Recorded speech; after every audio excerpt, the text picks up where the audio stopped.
SaaS Therapy. Hello, everyone, and welcome to another episode of SaaS Therapy. My name is Todd Kirk, and I'm joined by my co-host today, Casey Trujillo. This is the show where we help you save your most important business relationships, your customers, and we are joined by a phenomenal guest today. We've got Mark. I'm gonna butcher this. Mark, is it Stagi or Stagi? I don't even know. Mark, how do we say your name? Stagi. It's a tricky Stagi. one. That's always a good test. See, and it's nobody true. gets it right. And just so you know, most of the time I do research on names and I couldn't figure it out. I looked online and I was like, I'm not even going to ask. I'm just going to have Mark tell me. Yeah. We're pumped to have Mark. Mark has over 20 years of experience in post-sales leadership roles at various high-growth tech companies, ranging from Series A to Series E companies. And he's had some amazing experiences scaling customer success organizations that have contributed towards 4 exits. He's a constant builder. Today, he works for Avoma, leading their client success efforts there, but he's been an entrepreneur in the past as well. He's passionate about helping companies redefine customer success, resulting in increased retention, long-term revenue growth, and customer-obsessed culture. By the way, as a bonus, Mark is internationally known for rocking the microphone at karaoke and as, I believe, sports coach of the year with his kids. So, yeah. What's Exactly. the go-to karaoke song? I got to ask that outside of the 5 silly questions I ask. What's the go-to karaoke song? It depends on the venue. It depends on the people, right? So I try and really get into it. I am a terrible singer. My kids, I have teenagers now. My kids laugh.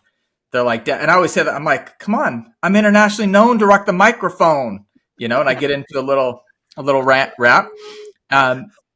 They're like, Dad, you're so dumb. Like, that's so awesome. What is wrong with you? But yeah, there is no go-to. A lot of 80s. I am a child of the 80s, so okay. I'll go for a little Journey, some Bruce Springsteen, but I will go the whole gamut. Some 80s rap, whatever I'm feeling, and I try and get the crowd excited, I love that you read the room and you react to the room. That's a true professional right there, Todd. You're exactly right. We have fantastic guests today. So, Mark, we like to start it off. Obviously, Todd always starts off formal, and then I get it into a little bit of the lighter side before we dive into our topic today. We have 5 questions for you. It's this or that. So you just choose one of them, whatever is most you. Okay. So, Summer or winter? Summer. 100%. Right. 100%. Is there something that you do in the summer? I grew up at the beach. So I grew up in Santa Cruz, California here. And I love the beach. So I am content in the water, in the sand, but I love the sun. Working outside. I love the sun. Do not like winter at all. Makes perfect sense. For some reason, I live in Utah and there's too much winter. All right. You are going on a vacation. Do you plan everything out ahead, or are you whatever comes to you, you're doing during the vacation? What are you? You like to plan ahead, or you really just go with the flow? Spontaneous. Yeah. I plan everything else out in life. I project plan. I should never admit this. I project plan my weekends. So okay. I go through a whole, I'm into project planning. My weekends, I'm like, I'm going to accomplish this. Here's my goals.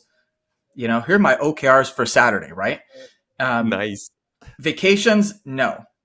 I want to experience, go with the flow, figure something out, do something different. I'm not going to go crazy and plan out every hour of every day. I want to have fun. Oh, that's awesome. I love hearing that. Time for retirement. Are we doing this in the city or in the country? That's a tricky question. Is it a cop-out if I say both? No.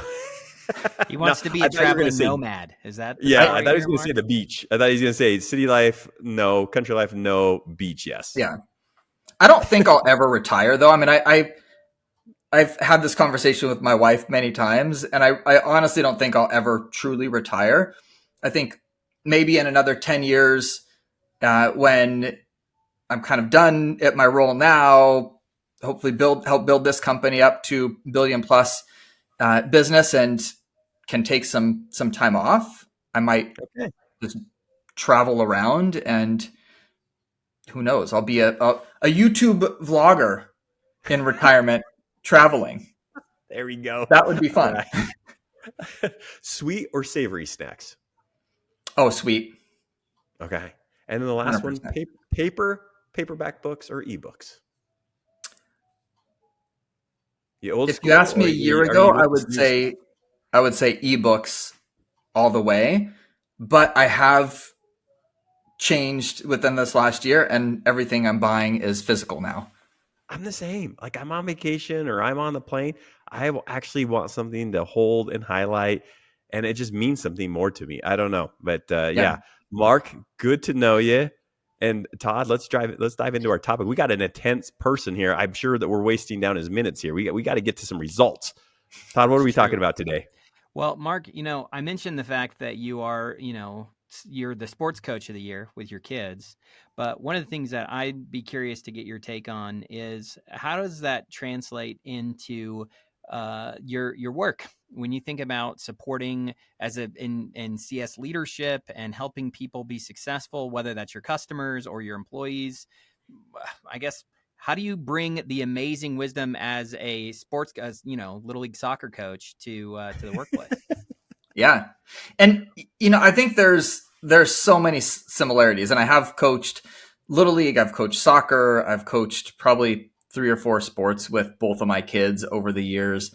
And there's a ton of similarities. The way that I always think about it, though, for me as a leader, I think there's multiple roles that you have. So, of course, part of my responsibility and focus is to scale our company and on the business side. But on the people side, I think one of the most important things that a leader's really focused on is how are you constantly growing other leaders? How are you growing, just growing people? And focus not on their exact role at the moment only, but how can I nurture someone to achieve their goals in life? And that's one thing that I'm just constantly focused on. So with kids in Little League, it's the same thing. You're trying to figure out what are they good at? What are they not good at? And get them down a path where they're going to do some things that they really love, and they're going to see success. Much different level, of course, but the same kind of thing when you think about your team. You might have a small team of a few people in success. You might have a large team of 30, 40, 50 people in success, but how can you really find where people want to be, what their skills are, what they're great at, and how can you continue just to expand on what they're great at? And one day get them to be someone that will leave your company, probably, because the goal is not, oh, how can I keep this great worker at our company? It's like, I've been most satisfied in the past when I've had people that have left and taken a director of CS role somewhere else that maybe we didn't even have yet. And I'm like, oh, that feels good. I got them to the next level in their career. Or some now that are head of CS that I've been able to mentor over the years. And I'm like, I kind of feel good about that. Like I was able to shape someone. Hopefully they can take my job even. If I change careers or if I move on to something else, they can take my job and head up CS. So from a high level, that's one thing that I think is always super important. Mark, when we talked about a topic, because we don't like to script any questions, we just like to choose a topic. When you told me coaching is a passion of yours, I'm like, wait, people still coach in the workplace? Like I thought that was kind of like a trend maybe in the early 2000s, but people are still doing it. So Mark, today you are coaching people at your organization. And if that is true, how are you doing it? How much time are you spending on this? Get a little bit of background about what you do today. Yeah, no, I am coaching every single day at Avoma right now. And it's something that I'm very conscious of, and coaching in multiple different ways. So some of it is very simple. It's going in, listening to a call. I have a few minutes in between calls, and my team is sending me insights all the time. Someone is sending me a call saying, hey, Mark, customer had this objection. Like, kind of handled it okay, but I could use your input. And I'll go in, listen to that 2 or 3 minute part of the call, and I'll simply give them feedback over comments. And I'll say, hey, I would have asked this question in a different way. I would have done this different. So part of what I'm focused on is just very simple kind of game tape playback and review. And it goes back to like the sports analogy too. I think I see so many similarities in business and sports, especially like if you think about professional sports. You look at the NFL. I don't know if you guys are football fans, but how much time is an NFL coach spending on reviewing game tape? How much time are top players performing on the practice field, going through drills, constantly perfecting their craft? They spend so much time doing that versus the 4 hours Sunday on the field. That's like minimal. And I think back to so many of the great players of the game that just perfected that practice, and they know their opponent inside and out. So part of what I do is just that simple like game tape replay. And then we do have a lot of other things. So one is that simple. I'm going in, listening to a 2-minute part of a call, giving feedback, but constant, like every day. And then the other piece is we'll get together as a team and we have these team meetings to really dissect a whole call. And we'll go through almost in slow motion. You're going to go through the first opening of the call, pause. What does everyone think about this? Like, let's talk about it as a team. It's not just me saying, oh, I have experience. No, I have a great diverse group of people on the team. They all have experiences. We all have answers and input that are great to discuss and challenge. So I try and create a team culture too, where everyone has that. And I know it always feels weird to say, because I think it's cliche. It's like, oh, I have this safe space where we can share input. And again, I feel weird saying that because it just sounds like a weird term to say, but it's true. Like I constantly want people on my team to say, and I remind this of it, like, if you think that this suggestion I'm giving you is wrong, say, Mark, you're crazy. Why would you do it that way? Here's another way that I would do it, right? And let's actually like really have a good discussion around why would you do it that way? Why would you give, that, why would you handle that objection in that way? So we have these team meetings and they're very open. People debate. We get into it. We get very into the details. Like, we will spend an hour to go through a 15-minute call. It's like, are you asking someone for their permission to share that part? Are you like choosing something and then reaching out to that CS person saying, hey, I'm going to share your call today? Or is it just known that any call is fair game and we're going to bring this up because it's the culture is we're all here to get better? How do you approach that, Mark? No, you're right. We're not asking for permission, but you're gaining their trust very early on, though. So when we started this, it's like, okay, I asked for permission the first probably couple meetings, and I went through with people on the team ahead of time, and I said, hey, Mike, I'm going to grab this one call of yours. I think this would be good learning for the whole team. What do you think about that? And in that first call, I'm telling everyone, all right, we're brand new together. Like, I just started here. You guys don't know how I operate. Why do we even need to have a feedback session? What's in it for you? Why are we spending an hour out of our day reviewing this game tape? Well, let me share with you. Like, what are my goals? I want you all to be top performers in what you do. Not just for us as a company, but I want to see you grow as a person. And I will pour in a ton of my focus, my time into you. I will give you anything that you need to grow. Like, I am here for you to grow. But for that to happen, we need to all be really open, really transparent, and we have to learn and grow together. So I'll get that buy-in early, but then after that, everybody knows I'm going to be on the hot seat. The hot seat is a good thing because I'm going to learn. Like, it's not like I'm going to get grilled and I'm going to leave that meeting. I'm going to say, oh my gosh, why did Mark tell me everything I'm doing wrong? And I will focus more on what you did wrong. I think that's the goal. But as long as you start with like the right intent, and that's, I think, the most important thing is people know that you're giving them feedback. I always say it's like from the heart. Like, my intent is to improve you, and that's it. Nothing about me, nothing even really about the company metrics, even though it relates to that. I want you to be better. I want you to be a star in what you do. And that's why we're going to spend the time. So I think once you have that framework and that level of trust, then the rest is pretty easy in terms of buy-in. Yeah, Mark, my wife is an instructional coach for an elementary school, and it's a very odd role, right? Because a lot of times the perception is when you're trying to coach an adult to help them change, they feel like it's easy to feel defensive quickly. And you mentioned a lot of really good advice there at the start about how do you break down those walls to where someone feels safe to be more vulnerable. Yeah.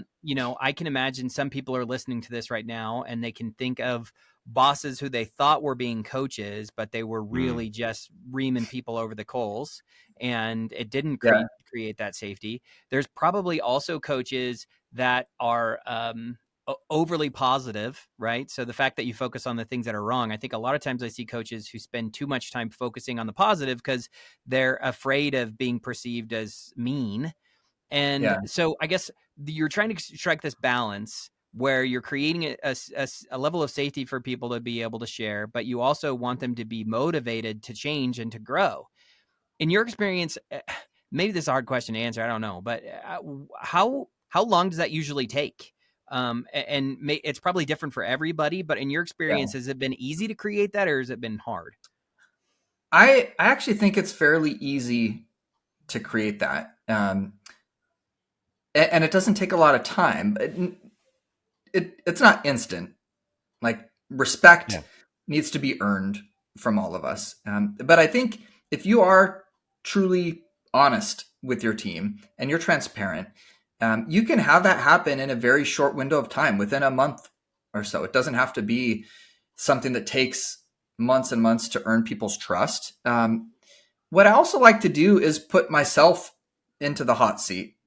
One thing I remember that I did with a team years back at a different company is we had started this whole kind of feedback culture, and there was some hesitancy from some people that came from different companies. And you're right, you bring your past backgrounds to your company. So you bring those managers, like you said, that just, they will ream you, or they'll just be overly nice. You usually get one or the other. You don't get kind of in the middle.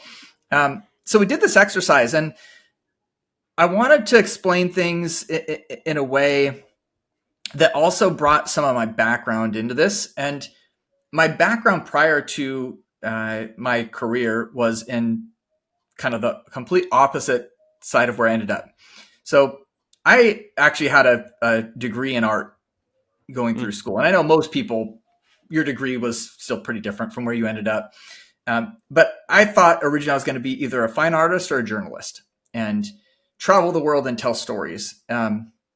So I had learned a lot of this kind of critiquing from art school, though, because you will work and pour your heart into a piece of work for a month, and then you'll bring it to the class and you'll put it up on the wall. And the goal is to critique it. The goal is not to really give you any positive, oh, good job, Mark. Like, that piece of art looks really nice. It's like, no, that's off. That's off. Visually, this doesn't make sense. The color combination doesn't make sense. And you'll pretty much get reamed. But it helps you grow, and you go back and you redo that and you redo that. So I gave people this story, and I said, what I want you all to do is to first, I'm going to take a picture that I took, because I still take a lot of pictures and I love photography. A picture I took of my kids at the beach years ago when they were young at sunset, and they had their arms around each other, and there were these little like 3 and 4 year old kids. And I said, this is a picture. It's pretty important to me. It's a touching moment. Tell me everything wrong about it. tell me why this picture sucks. And really get into it. And everyone's like, well, no, this is your kids. I can't tell you that. I'm like, no, this is a photo. And yes, there's some sentimental value, but let's actually talk about it. And a few people started to open up, and then I was helping to guide them, saying, hey, again, since I have a visual background, look at the brightness of the sun in the corner. Like, this distracts your eye. You're not focused on the subject. You're not focused here because it's a little off center. Look at this. And people started to share, and they started to like playfully rip apart a picture that was important to me. So that was one thing that just helped to, I think, get people to know me a little bit, establish some trust. And then you do the same thing with your own calls too. You say, hey, here's a call I had that I didn't do well on. Let's give me some feedback, so people know it's not just me talking down, me showing people, but I can be vulnerable too. And that gets the barriers and the trust, I think, established pretty quickly. Mark, great example. I love that. Todd, isn't it interesting on these leaders that we have on the podcast, how many of them say two things? One, you got to be totally transparent, but two, you got to separate emotion and facts. You got to actually be able to hear what people are saying without assigning an emotion to it. It's fascinating how it's a consistent thing we consistently hear. Mark, let's say I'm in your team and I'm being coached, and you just went through one of my sessions, and I'm sure this has happened to you, where that CS person, you can just tell it, maybe they're just leaving the meeting they didn't understand the concept of what was trying to accomplish. They didn't walk away trying to be better. They walked away feeling depressed. I'm never going to get better. If you're going to take that person aside and give them a coaching session, how do you help them come to that realization? What are some of the things you've done, or maybe some examples or stories you could share, and how, if someone's left feeling, gosh, I can never do this job, that you help them see what you're actually trying to do, which is empower them to do their job? How do you do that? Yeah. I think the key is just always looking for examples that they can learn from other people. And even if they are feeling, okay, so they're feeling down. Like you said, you gave them some feedback. Hey, you're discussing with a customer at renewal a few things, and you kind of botched this piece. The end result, the outcome didn't come out the way that you wanted. We gave you some feedback, and you're like, oh, can I even do this job? Show them what good looks like with other people in the team that they know. So back to like the game tape example, I will always give people, here's a few examples from someone else that was in a very similar situation, and here's how they handled it. Let's walk through. You're not them, but how would you phrase that in your own way? And then the other thing, though, that I think is important, even though it probably could be a topic on itself, it's like, why are you a CSM? And do you want to be a CSM? And what are the skill sets that you have, right? Like a good leader, you're not, again, I think you're focused on having the right people on the bus with the right skills at that given time. And at a startup, it is tricky because you go through stages. Like a Series A and a Series C are completely different. And a great CSM at the Series A might not really be fit for that role at a Series C. So having those conversations pretty continually with people around, like, you seem to struggle with negotiation around renewals and some of the commercial aspects. Why is that? What do you think about that? You seem to shine a lot more on the training aspect.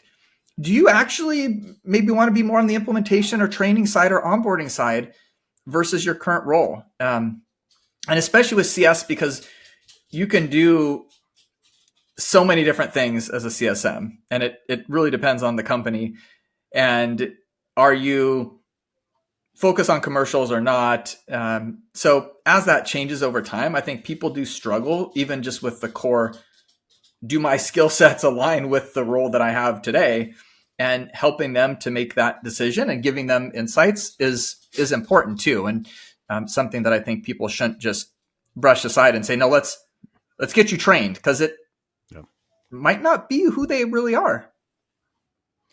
Yeah, Mark, I think it's such a, I think too often we think of coaching just about telling people what's right and what's wrong, but really, I think what you're saying is that it's deeper than that. It's helping people really confront reality, right? Casey talked about Yeah. emotion versus fact, but Yeah. a lot of times we want to stay in the space where we feel comfortable and where we feel familiar. And, if you're going to be good as a CSM, you're going to have to go and move into uncomfortable spaces. And so helping people to understand that, like helping them confront reality, confront the things that are, the icky thing under the rug that they don't want to address is really important. And sometimes that might mean, do you want to really do this? Do you really have what it takes? And you know what, if you don't, it's okay to leave. It's okay to move off into a different place. So I think that's a beautiful insight. One of the things that struck me as we started is you mentioned the fact that you coach in different ways, right? You talked about leaving comments on a call asynchronously. You talked about one-on-one conversations, maybe where someone's not performing really well and you really need to really help them grow. And you talked about doing it in group settings. For you, what do you think is the right balance as to when and how you're going to coach? Yeah. So I think the balance for me, it's actually interesting. I'm trying to get a cat We got a off cat. the computer. We have That's a a beautiful cat in the moment. I'm glad we podcast. got to This see is the the first cat come in time. and That was crash it. fantastic. For those on And YouTube, thankfully, he didn't knock the laptop off of the stand that it's on, so that ended out fairly well. And there he goes again. Sorry. we're gonna have to make that a pre-warning, Todd, that no pets allowed in the room for future podcasts. Right? No, I think this is great. It's real. And It's real. That's what we talked about at the start, is Yes. keeping it real, right?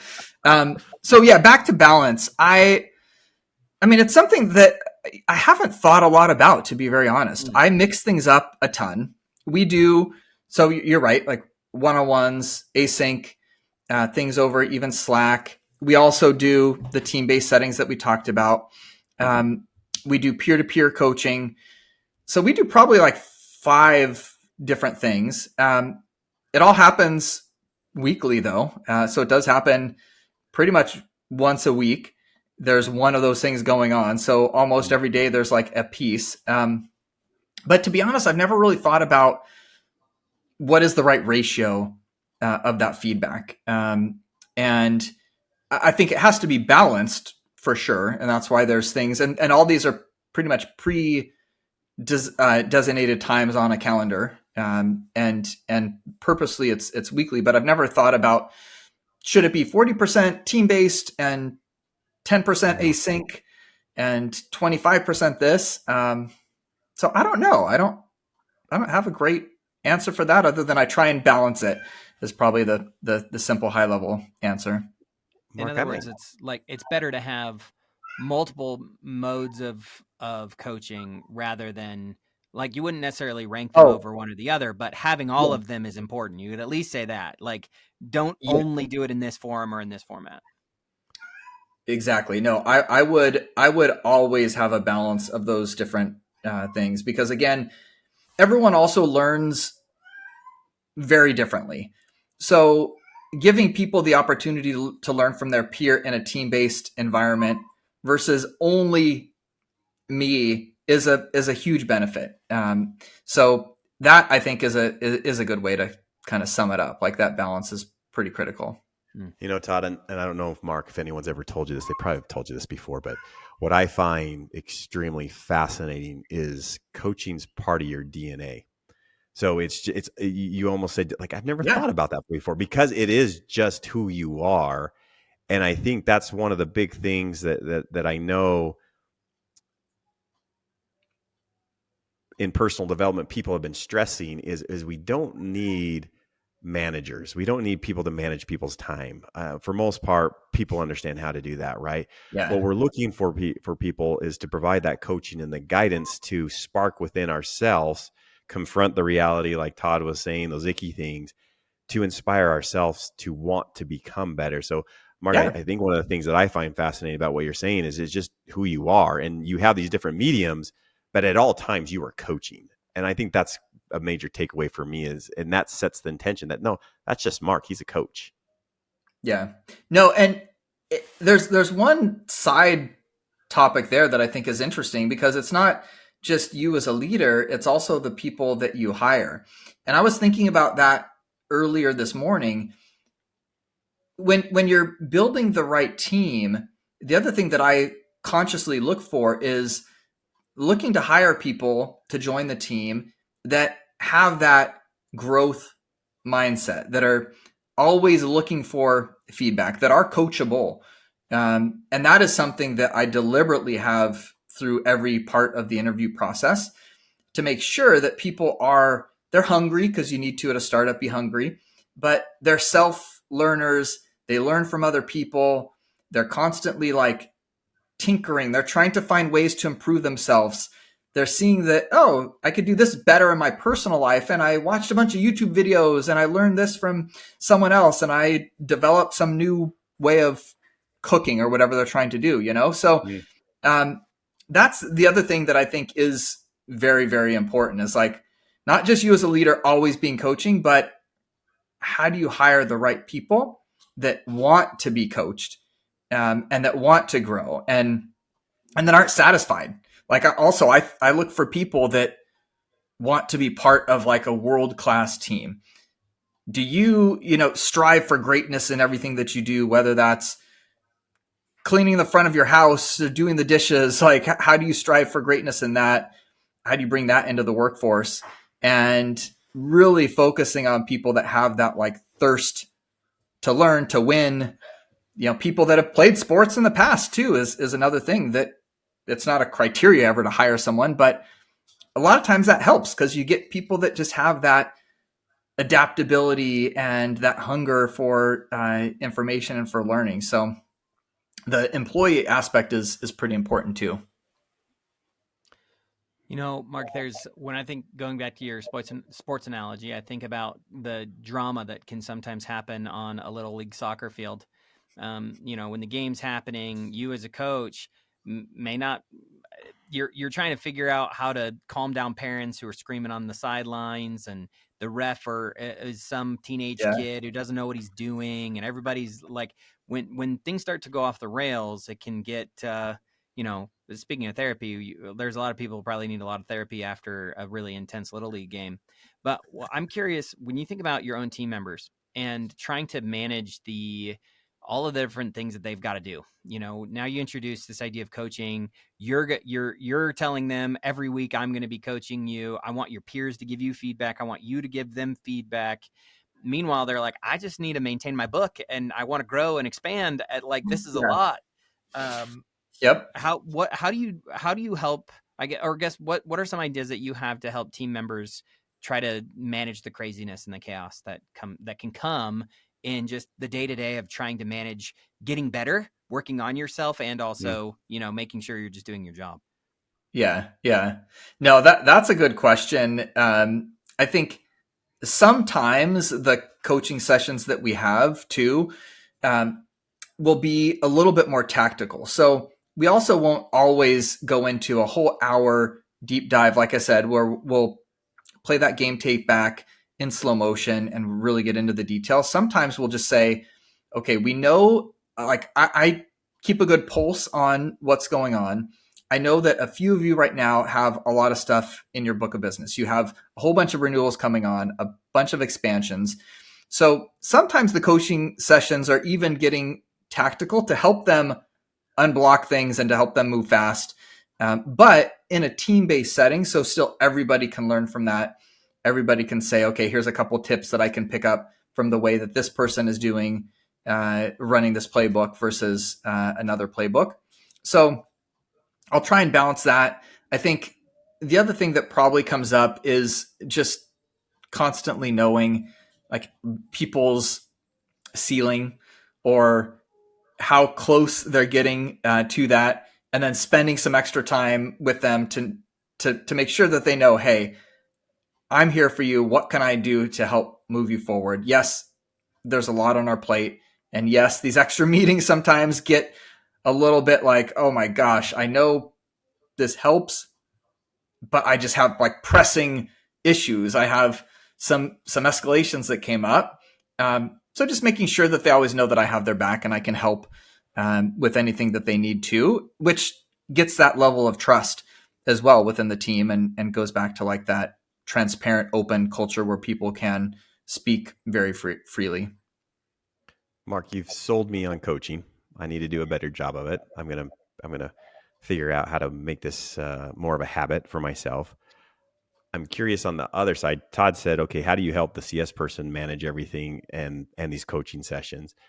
How did you convince leadership that you're going to invest this amount of time in coaching, where they're like, isn't it better spent for them to be on the phone? Mark, shouldn't you be on site with them, with customers? Like, you're taking out Yeah. how many hours in a week to do this?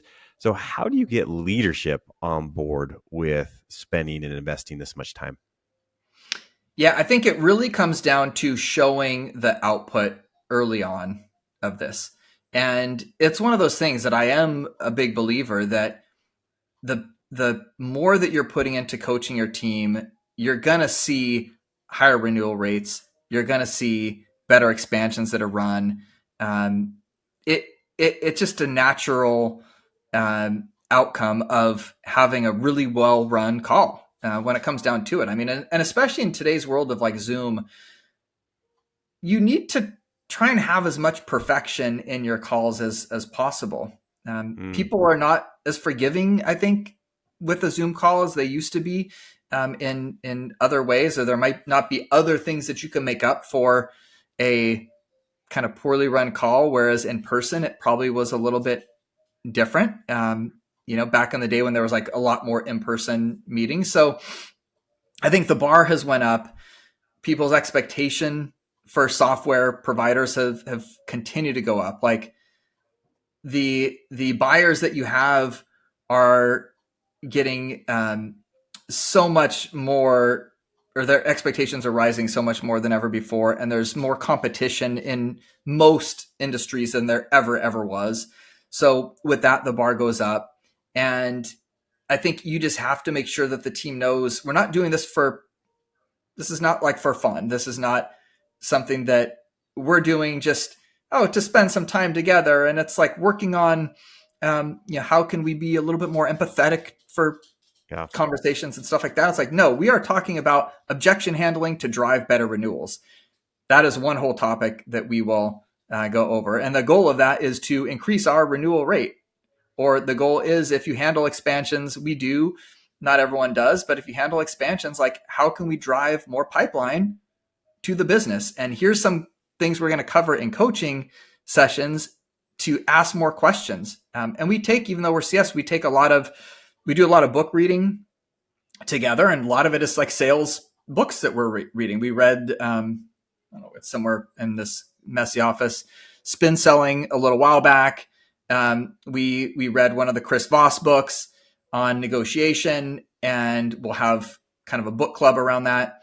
But making sure the rest of leadership knows that there is a end goal with this in mind. And a lot of it is driving your business to better results too.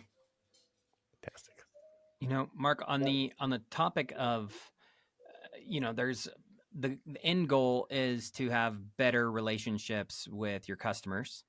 And so there's coaching that we can do internally to figure out how we can improve the outcomes we're driving, right? Increased retention, stronger connections to the right decision makers internally at the organization, whatever that objective might be.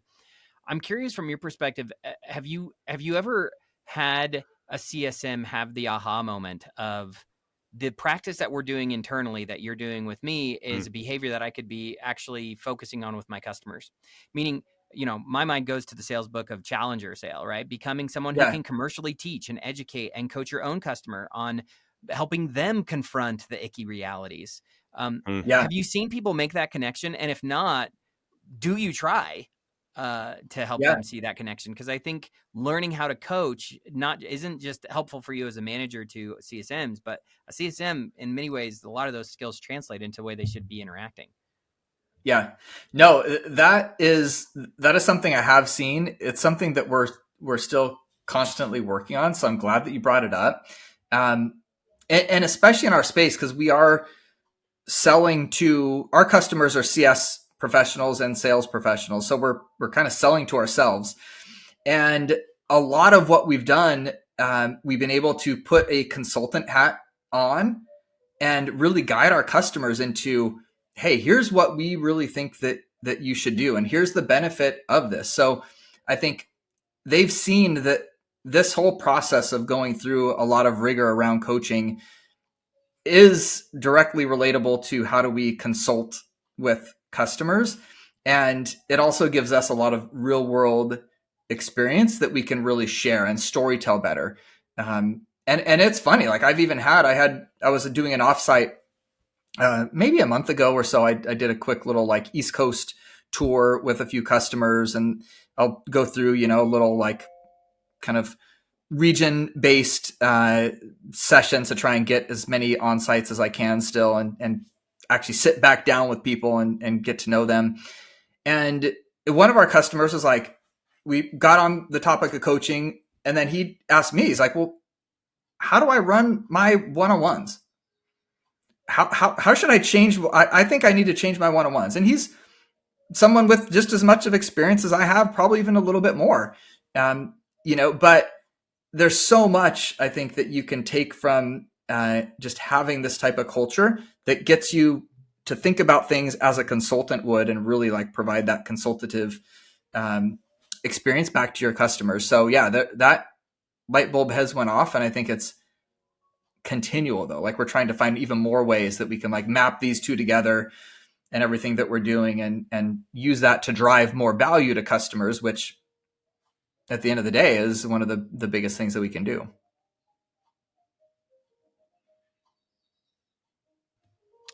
Well, Mark, this has been a really awesome conversation. I think, at least for me, a major takeaway is every CSM there, unless you're a brand new startup and the CSM team is a team of one, you have to, the only way you're really going to be successful is if you work together to figure out what the best practices are that are going to help you support the customer base that you have. And just like no teacher at an elementary school should be on an island by themselves, and they need to learn how to be the term in education I've learned, because my wife always comes home with really funny terms. Collective efficacy is an education term that I think is a cool one. But it's the idea that one of the best predictors of elementary schools driving increased outcomes for students is when the teachers believe that their joint efforts will have an impact. And so the idea of creating a system of collective efficacy where the entire team is bought in, it's a magical idea. And there's a lot of macroeconomic science, at least in the education world, maybe we could leverage and pull into and understand in how we approach the CSM world. So, I love Mark, that. Collective efficacy. Use it with your friends. It'll make you sound smart. Yeah. I love it. So the last question we usually like to ask our guests is, this is therapy, and there's always room for improvement and things that we can do as we move forward to get better. If you could give one homework assignment to our listeners today, what would you encourage them to do going out from based off of everything we've talked about today? Yeah, I would encourage people just to start small with giving feedback. And like we talked about at the very beginning, grab a call a day from someone on your team, and not the whole call. Grab the start, wherever you think that you can get better at, and go in and listen to that 4 or 5 minutes and shoot them a note on one thing that stood out. And again, it could be something hopefully they can improve on, or if they did it picture perfect, tell them this was picture perfect because of these reasons. Like, here's exactly what you did well. Awesome. And even then, like, can I share this with the rest of the team too? Because I'd love to put this little snippet into Slack so everyone can learn from. But that's really all you need to do to start and have that like culture of learning and that coaching culture within a company. It's like the simplest thing that you can do at the end of the day.